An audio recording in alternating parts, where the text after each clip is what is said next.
Kita mulai. Baik, Assalamualaikum warahmatullahi wabarakatuh. Salam sejahtera untuk kita semua, kawan-kawan. Ini pertemuan ke-13 ya di hari Jumat, tanggal 16 Juni 2023 ya. Semoga kita selalu sehat dalam lindungan Allah Subhanahu wa taala. Ya, walaupun kita terlambat lebih dari 15 menit. Mohon maaf kawan-kawan ya karena saya ada gangguan internet. Ya, kita mulai saja kawan-kawan ya untuk mempersingkat waktu. Mohon maaf, kamera pertama saya off-kan. Anda bisa melihat saya di kamera kedua ya. Ya, saya akan share screen kepada kawan-kawan, di mana kemarin saya sudah berikan apa uh, materinya, kawan-kawannya. Jangan lupa kawan-kawan, saya sudah memberikan materinya dengan password 1234565634567 Iya. Baik, teman-teman, kita mulai saja. Kita akan masuk dalam manajemen pemasaran kedua ya, tentang strategi harga ya.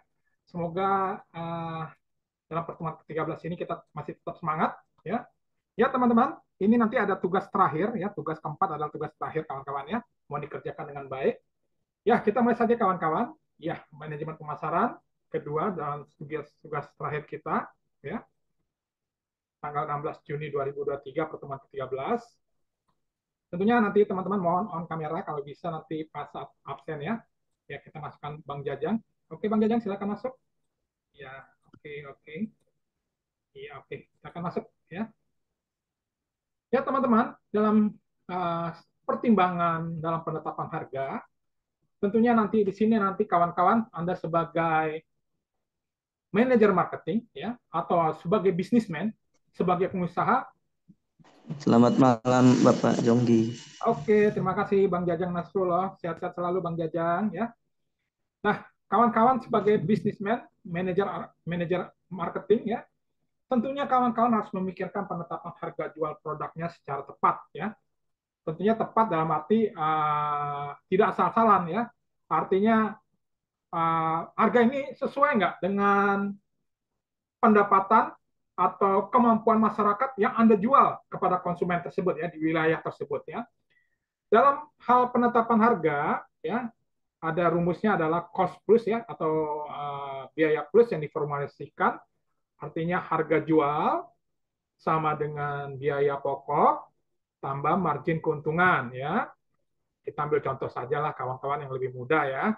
Misalkan PT Astra Honda Motor Jakarta menjual sepeda motor Honda Supra X di mana biaya pokok produksi keseluruhannya adalah bernilai 10 juta rupiah ya, dan margin keuntungannya 10% ya, dinaikkan 1 juta, maka harga jualnya adalah 11 juta, jadi ada keuntungan 1 juta rupiah ya.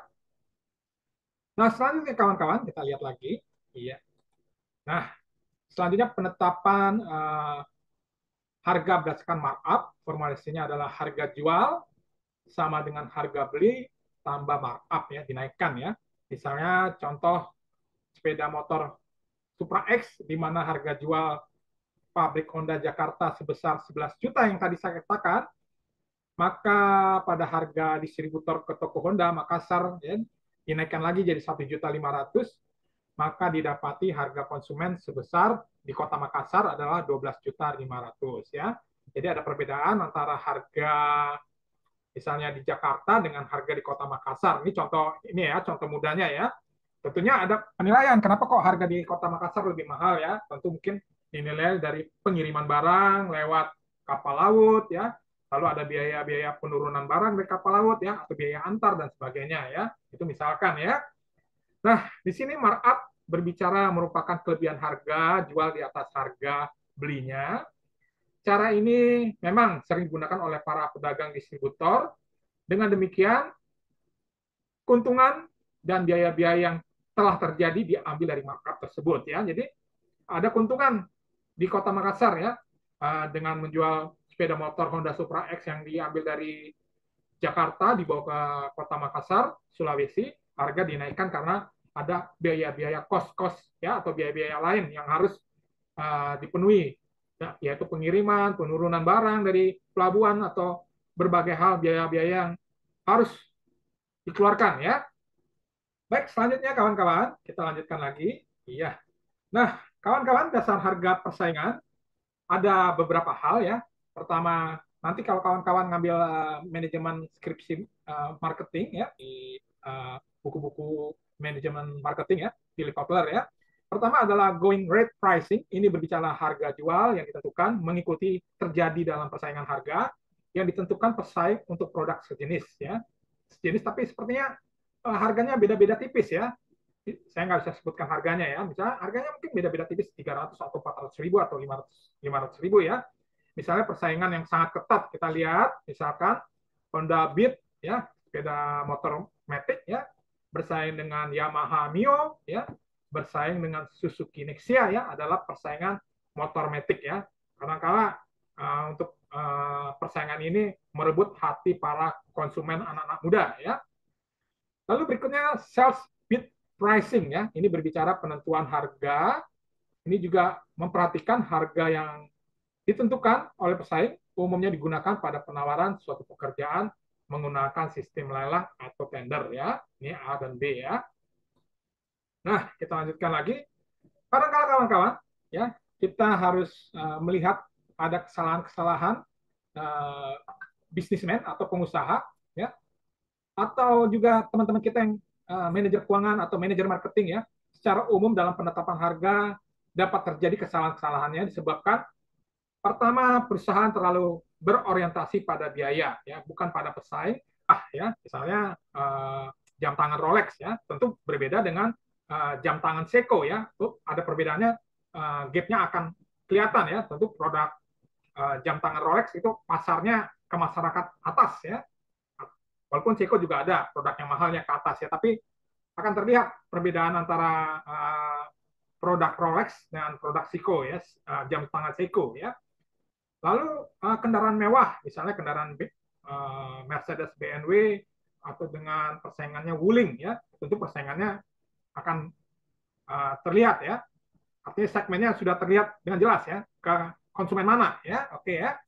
Lalu juga hotel yang mewah dengan hotel yang low cost ya, akan terlihat konsumennya atau level segmen konsumennya terlihat dengan jelas ya. Jadi Anda jangan menyamakan produk misalnya yang sangat mahal ya, sangat mahal sekali dengan produk di bawahnya, karena segmen konsumen perbankan juga ada beda-beda ya. Ada perbankan dengan khusus service secara privilege utama, ada ya beberapa hal ya, konsumen diperlakukan dengan memberikan service yang lebih utama, ada yang biasa-biasa saja ya.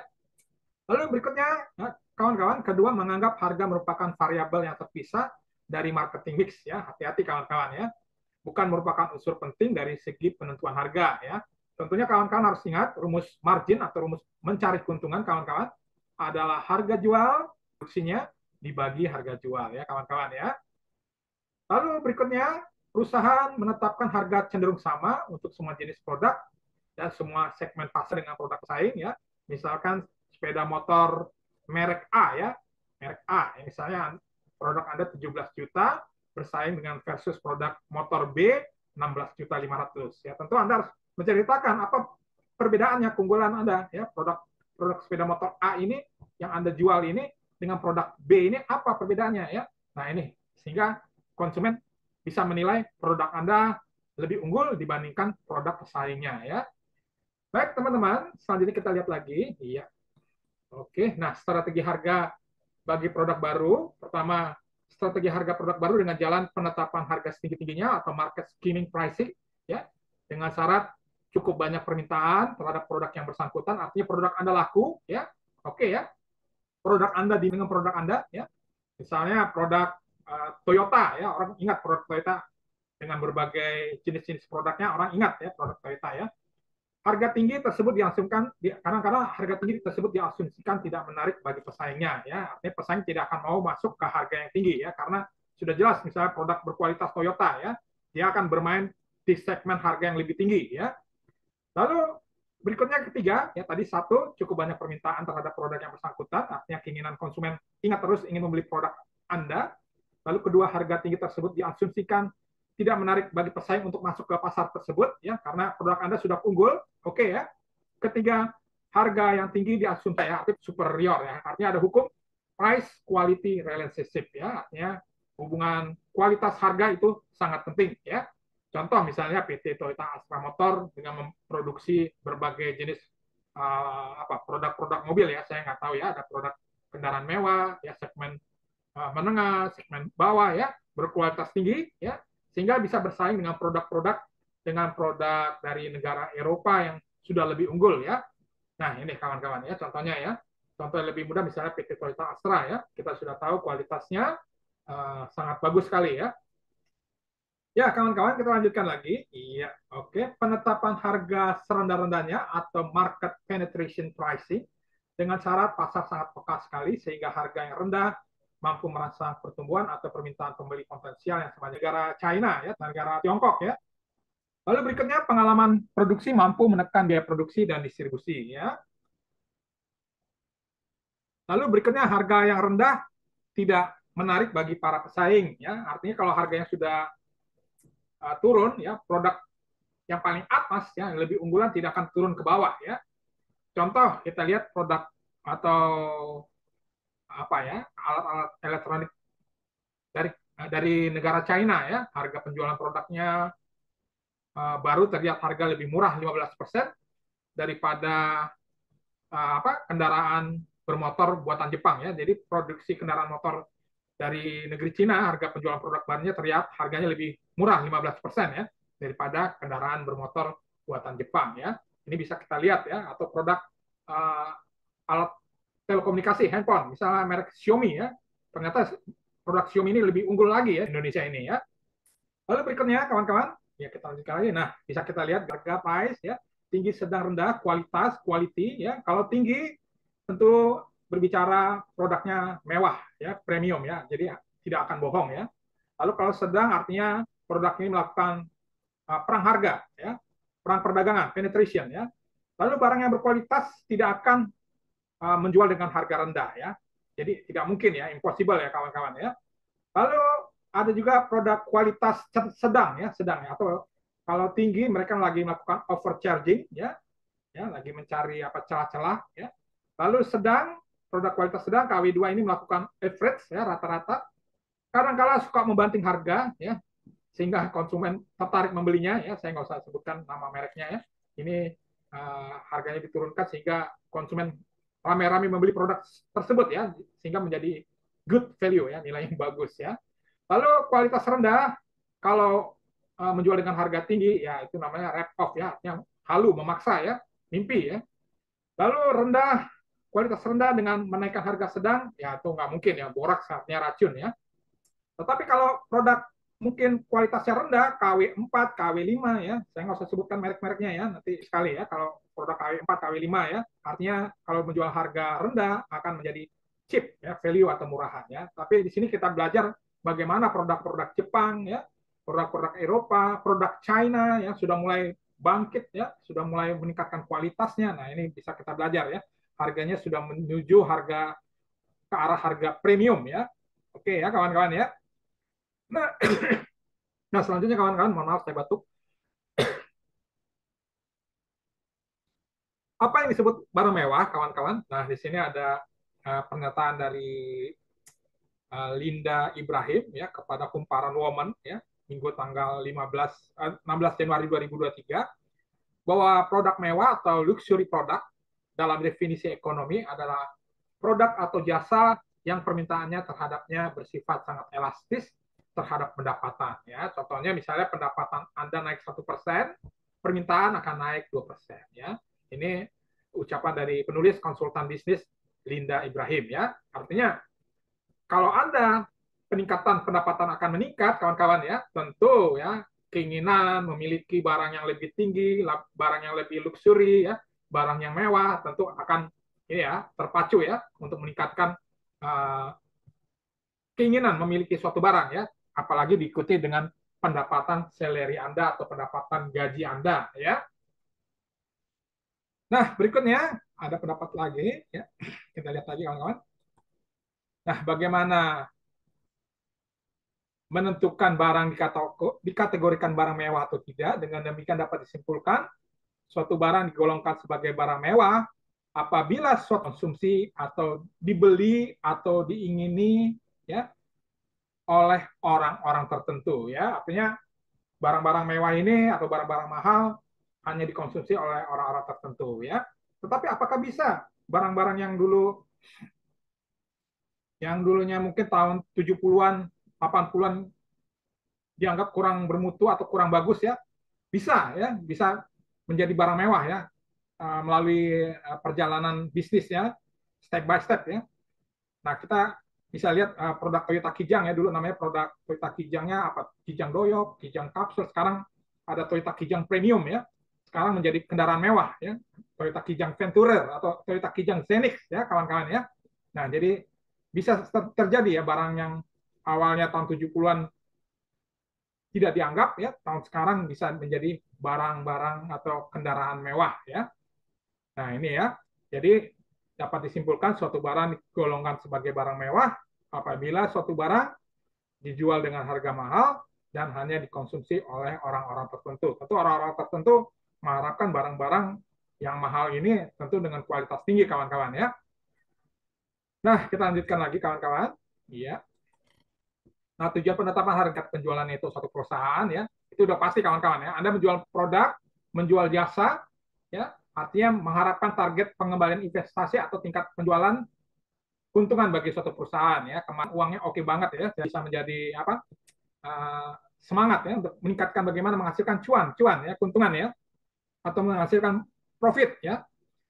Lalu memaksimumkan profit dengan tingkat kuantitas penjualan yang tinggi, pasti ya. Serta pentingnya Anda tingkatkan kualitas ya. Ini penting ya. Anda tingkat kuantitas penjualan tinggi juga tingkatkan kualitas ya. Penting ya. Oh. Iya, oke.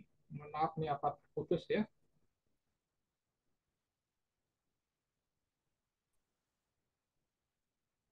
Tes tes kedengaran suara saya? Terdengar, Pak. Masuk. Oke ya.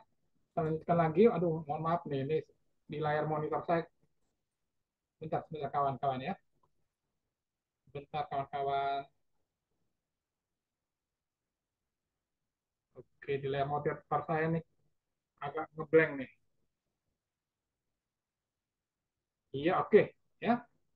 Mencapai pengalihan investasi tinggi. Oke, oke. Sebentar kawan-kawan, saya share kembali. Ya, agak ini punya saya. Iya, oke. Ya, alat persaingan perusahaan Anda lebih kuat, agresif, terutama untuk melawan perusahaan kompetitor sejenis. Ya. Lalu berikutnya bagaimana menyimbangkan harga itu sendiri. Ya. Lalu kelima sebagai penentu market share atau pangsa pasar karena dengan harga tertentu dapat diperkirakan kenaikan atau penurunan penjualan kawan-kawan ya. Oke ya. Nah, oke kita lanjutkan lagi. Nah, ini ada tugas studi kasus yang terakhir, pelajari aspek strategi produk bab 12 ini, pertemuan ke-13, tentang penetapan harga jual dan markup di dealer Honda Pulau Jawa, ya, dan berbeda dengan harga kota di Makassar, kawan-kawan, ya. Tentunya setelah dijual, ya, tentu harap perhatikan kawan-kawan, ya, mengapa adanya perbedaan harga atau disparitas harga yang tinggi, harga sepeda motor di kota Makassar dibandingkan harga di kota Pulau Jawa. Silakan jelaskan dengan mantap ya, Pak ya. Studi kasus ya. Ini mohon dibaca ya. Ya, oke kawan-kawan ya. Saya tidak bisa menyiarkan terlalu ini ya. Ini studi kasus ya. Oke. Iya, oke ya.